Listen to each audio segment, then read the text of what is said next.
Hello everyone. आज के हम इस छोटे से लेक्चर वीडियो में एक छोटा सा टॉपिक कवर करेंगे, यूक्रोमेटिन एंड हेट्रोक्रोमेटिन। ये एक छोटा सा टॉपिक है और यूक्रोमेटिन और हेट्रोक्रोमेटिन को समझने के लिए सबसे पहले हमें एक न्यूक्लियस के अंदर चलना पड़ेगा, क्योंकि ये स्ट्रक्चर वहीं से शुरू होता है। ठीक है, तो चलिए इसको स्टार्ट करते हैं। देखिए, एक यूकैरियोटिक न्यूक्लियस, यूकैरियोटिक सेल के न्यूक्लियस की अगर बात करें तो ऑलमोस्ट हमें ये तो पता है कि ये डबल मेम्ब्रेन बाउंड स्ट्रक्चर है। ठीक है, बाहर वाले को हम कहते हैं आउटर और अंदर वाला कहलाता है इनर। ठीक है, इन दोनों को एक साथ हम कहते हैं मतलब nuclear membrane. Nuclear membrane, outer and inner nuclear membrane. दोनों न्यूक्लियर मेम्ब्रेन्स के बीच में जो स्पेस है उसे हम कहते हैं पेरी न्यूक्लियर स्पेस। ये स्पेस कहलाता है पेरी न्यूक्लियर स्पेस। ठीक है, और हमें ये भी पता है कि यूकैरियोटिक जो न्यूक्लियस होता है उसमें न्यूक्लियर पोर पाया जाता है। इन दोनों लेयर्स में न्यूक्लियर पोर्स जो है वो प्रेजेंट होते हैं। ठीक है, तो इनको भी हम ड्रॉ कर लेते हैं। So these structures are nuclear pore. हो सकता है ये चीज़ें आपने पढ़ी हो या आपको पता हो सकता है सब कुछ आपको पता हो, है ना। ये स्ट्रक्चर्स जो है कहलाते हैं न्यूक्लियर पोर। न्यूक्लियर पोर, ये सारे न्यूक्लियर पोर वाले स्ट्रक्चर हैं। ठीक है, और देखते हैं क्या चीज़ें होती हैं। एक न्यूक्लियोलस होता है जिसको हम राइबोसोम फैक्ट्री भी कहते हैं। Nucleolus is also called as ribosome factory. ठीक है,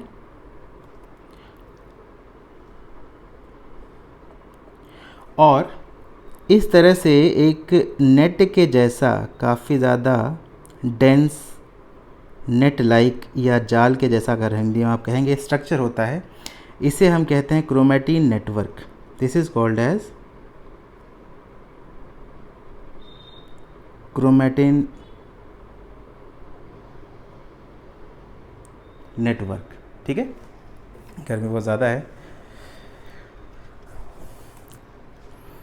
और न्यूक्लियस के अंदर एक प्रकार का न्यूक्लियर मैट्रिक्स पाया जाता है जिसको हम कैरियोप्लाज्म या न्यूक्लियोप्लाज्म कहते हैं। So this is called as karyoplasm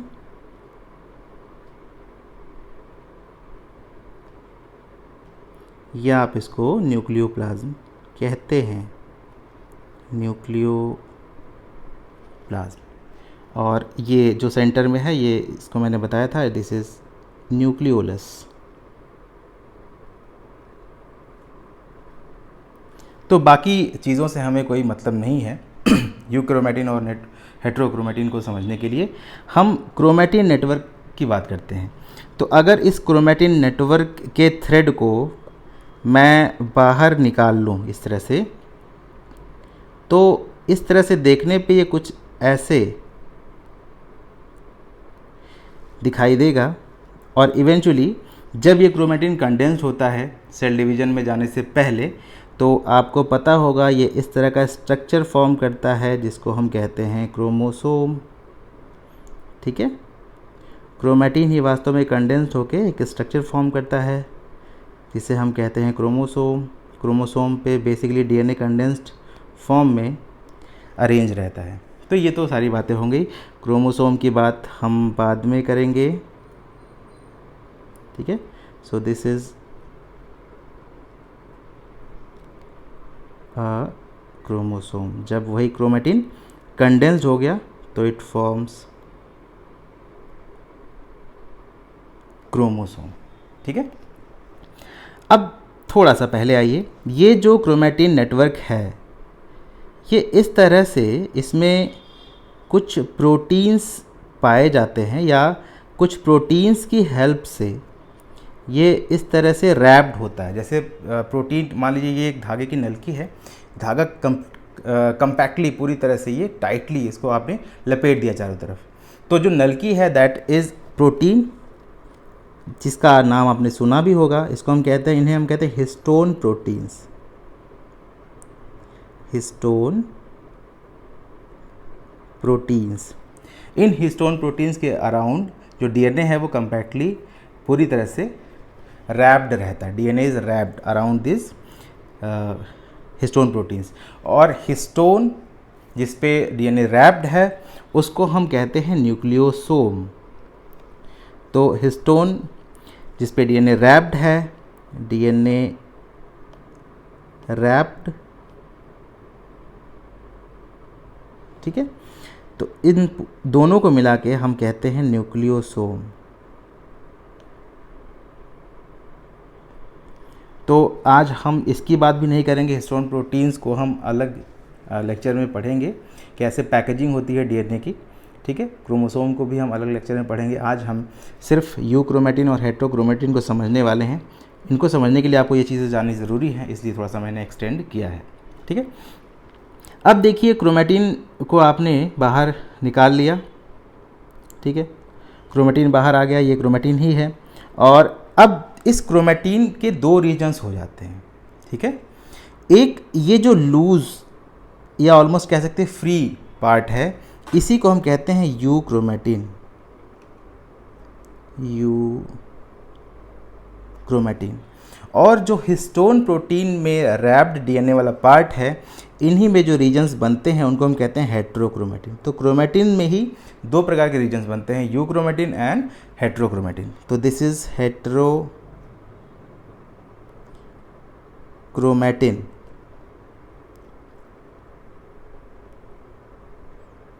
ठीक है, हेट्रोक्रोमैटिन।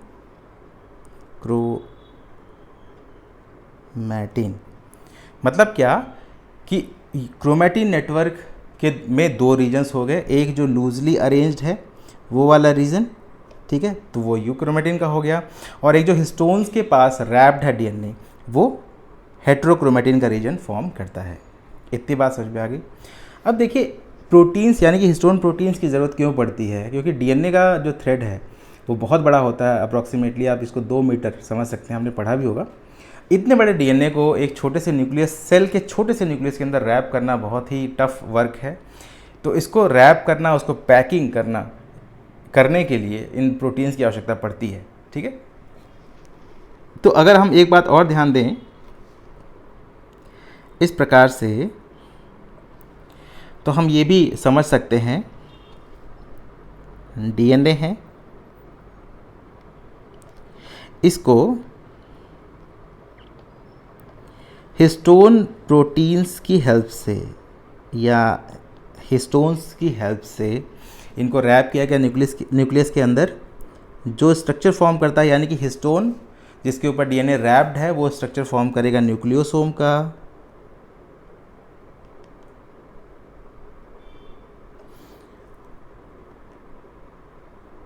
और ये न्यूक्लियोसोम अल्टीमेटली जो स्ट्रक्चर है क्रोमैटिन नेटवर्क का वो फॉर्म करेगा, तो क्रोमैटिन नेटवर्क फॉर्म करेगा, ठीक है। अब इसके साथ थोड़ा सा एक्सटेंड करते हैं, यही क्रोमैटिन सेल डिवीजन से पहले जब कंडेंस्ड हो गया तो ये स्ट्रक्चर फॉर्म कर लेगा क्रोमोसोम का। इतनी सी तो बात है, ठीक है। तो मैं ज़्यादा टॉपिक से डेविएट नहीं होऊंगा। तो अब हम बात करते हैं कि यूक्रोमैटिन और हेट्रोक्रोमैटिन में क्या डिफरेंसेस हैं। देखिए, ये यूक्रोमैटिन और हेट्रोक्रोमैटिन क्षेत्र या रीजन्स जो हैं क्रोमैटिन के ही पार्ट्स हैं, क्रोमैटिन में ही अलग अलग भाग हैं। ये in terms of their gene constitution, their functionality, their active और इनएक्टिवनेस, देयर स्टेनिंग का मतलब है जब हम क्रोमोसोम को स्टेन करते हैं तो किस तरह का स्टेन वो एक्वायर करते हैं, ठीक है। इन सारी चीज़ों में इनमें डिफरेंस पाया जाता है, ठीक है। तो इन डिफरेंसेस को हम एक बार देखते हैं कि कैसे यूक्रोमेटिन जो है वो हेट्रोक्रोमेटिन से डिफ़र करता है। सबसे पहले ये सारी चीज़ें आप समझ गए होंगे। तो न्यूक्लियस है, न्यूक्लियस के अंदर जो क्रोमेटिन है वो काफ़ी डेंस तरीके से नेटवर्क के जैसे, जाल के जैसे, नेट के जैसे ये व्यवस्थित होता है।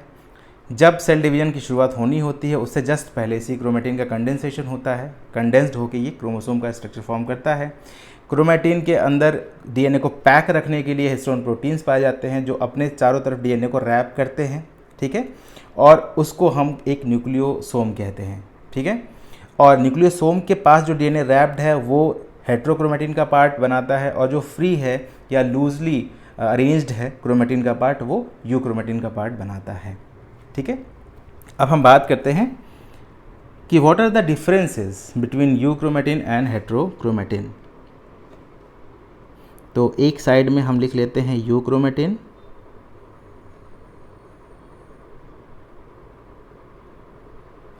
और दूसरी तरफ हम लिखेंगे हेट्रोक्रोमेटिन।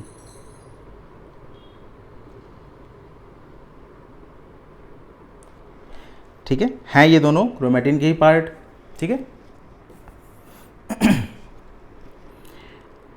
देखिए, जब बात होती है इनके पैकेजिंग की, यानी कि डीएनए के पैकेजिंग की, तो उसमें जो पैकेजिंग भी है, जैसा मैंने बताया, यूक्रोमेटिन लूजली पैक्ड होता है, ठीक है, और जो हेट्रोक्रोमेटिन है वो काफ़ी डेंस तरीके से, काफ़ी सघन तरीके से, काफ़ी टाइटली हिस्टोन्स के पास पैक्ड होता है।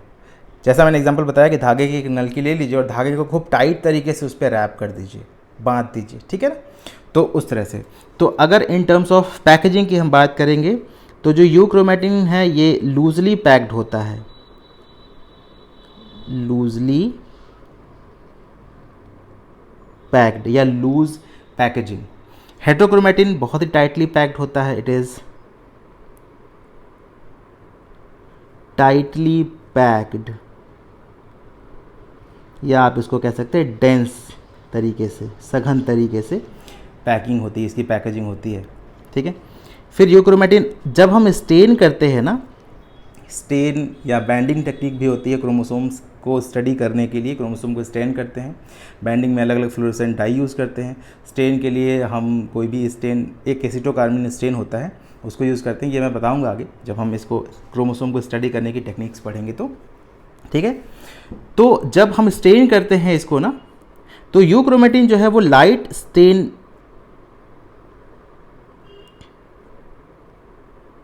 होता है, लाइटली स्टेन होता है, या इनको हम कहते हैं लाइट बैंड्स बनते हैं, लाइट बैंड्स फॉर्म करता है। जबकि हेट्रोक्रोमेटिन डार्क बैंड्स बनाता है, डार्क बैंड या डार्क स्टेन, ठीक है। तो मान लीजिए ये क्रोमोसोम है, इसको आपने स्टेन कर लिया, तो जो ये डार्क बैंड बनेगा ये डार्क बैंड होगा हेट्रोक्रोमेटिन का, जो लाइट बैंड होगा वो लाइट बैंड होगा यूक्रोमेटिन का, ठीक है। ये हेट्रोक्रोमेटिन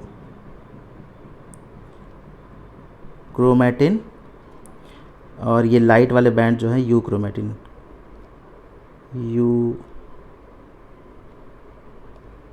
क्रोमेटिन के, ठीक है ना, dark bands and light bands, ठीक है। अब ये डार्क बैंड्स क्यों बनते हैं? डार्क बैंड इसलिए बनते हैं क्योंकि आपको मैंने बताया कि जो यूक्रोमेटिन वाला पार्ट होता है वो हिस्टोन के चारों तरफ टाइटली जो है वो रैप्ड होता है बहुत ज़्यादा, तो ये डार्क एक्वायर करता है, जबकि लूजली अरेंज्ड यूक्रोमेटिन जो है वो लाइट बैंड एक्वायर करता है, लाइट बैंड बनाता है स्टेनिंग के टाइम पे। जो यूक्रोमेटिन है ये ट्रांसक्रिप्शनली एक्टिव होता है, तो it is transcriptionally active, transcriptionally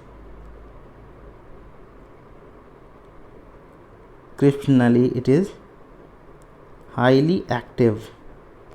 जबकि हेट्रोक्रोमेटिन है इट इज़ इनएक्टिव, ये एक्टिव नहीं होता है, ठीक है। यूक्रोमेटिन में जो जीन्स हैं उनकी डेंसिटी भी ज़्यादा होती है, तो euchromatin region has high gene density, वहीं पे अगर हम हेट्रोक्रोमेटिन की बात करें तो हेट्रोक्रोमेटिन में जो है वो लो जीन डेंसिटी होती है, low gene density in for heterochromatin. Replication की बात करें तो यूक्रोमेटिन में जल्दी रेप्लिकेशन होता है, तो इट हैज़ अर्ली रेप्लिकेशन, जबकि हेट्रोक्रोमेटिन में लेट रेप्लिकेशन होता है, लेट रेप्लिकेशन। ठीक है, तो ये कुछ बेसिक डिफरेंसेस हैं। उनमें से भी जो मेन डिफरेंसेस हैं ना वो आप याद रखें, जैसे euchromatin is loosely packed but heterochromatin is tightly packed around the histone proteins.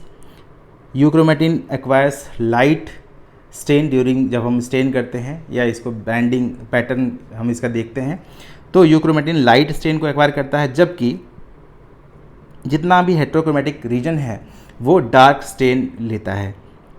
इसको हम डायग्राम के थ्रू भी देख सकते हैं यहाँ पे। ठीक है, जो यूक्रोमेटिन रीजन है वो ट्रांसक्रिप्शनली एक्टिव होता है, जीन का कॉम्पोजिशन इसमें होता है। अच्छा, ठीक है, और हेट्रोक्रोमेटिन रीजन जो है इट इज़ हाईली इनएक्टिव।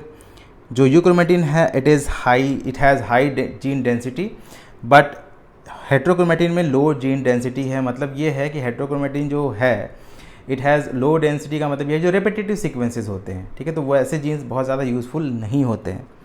और यूक्रोमेटिन में अर्ली रेप्लिकेशन होता है और हेट्रोक्रोमेटिन में लेट रेप्लिकेशन जो है वो होता है। हेट्रोक्रोमेटिन जो है वो दो पार्ट्स में डिवाइड होता है। अगर हम सिर्फ हेट्रोक्रोमेटिन को देखें तो heterochromatin is of two types.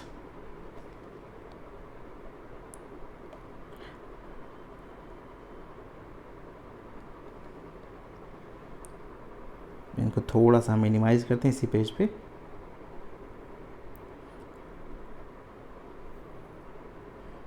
So the heterochromatin is of two types. एक प्रकार का जो हेट्रोक्रोमेटिन है वो कहलाता है constitutive heterochromatin, constitutive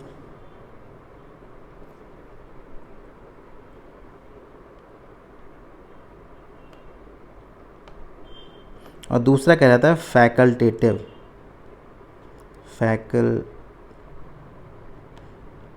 heterochromatin.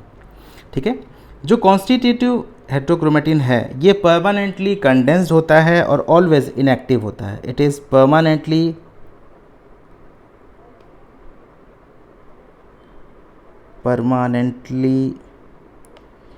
condensed and inactive, always inactive. It is always inactive. For example जो कॉन्स्टिट्यूटिव हेट्रोक्रोमेटिन का रीजन है वो मिलता है सेंट्रोमियर वाले पार्ट में और टीलोमियर वाले रीजन में।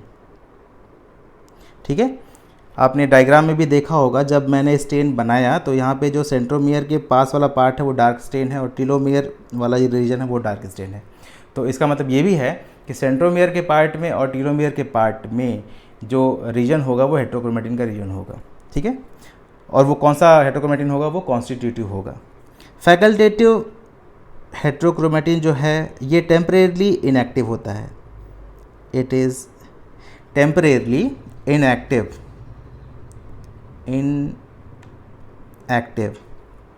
और इसका एग्जाम्पल है बार बॉडी।